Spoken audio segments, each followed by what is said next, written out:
Resident Evil Requiem, in its early process, had the team experimenting with some ambitious ideas, including an open world structure and online multiplayer elements. Oof. Now, I don't know how I really felt about this, and there were rumors about it before the game's reveal during the Summer Game Fest. I just don't know how you can make that work. It's supposed to stay horror, right?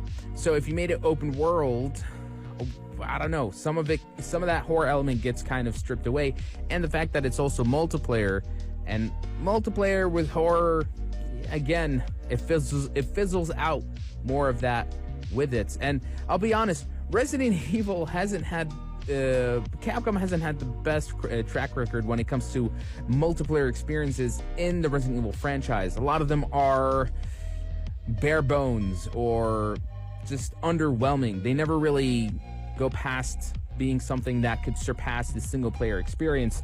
Apparently, these versions featured multiple protagonists and lean more heavily into the action.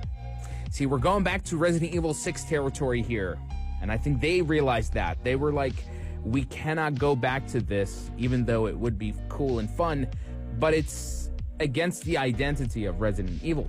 And so, after internal testing and consideration of fan expectations, Capcom ultimately abandoned those ideas.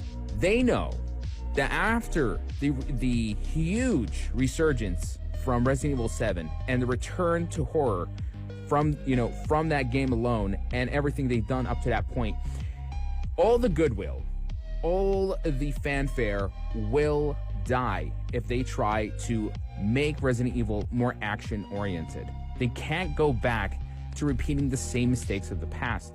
And I think they even realize this. And so the team decided to go back to the drawing board and realign the project with the franchise's survival horror roots. Thank you.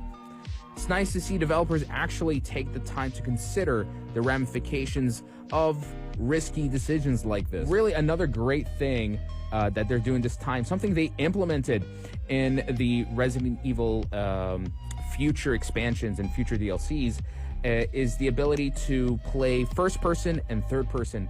But this time around, you can switch between these two perspectives seamlessly, which is perhaps the first in a Resident Evil game.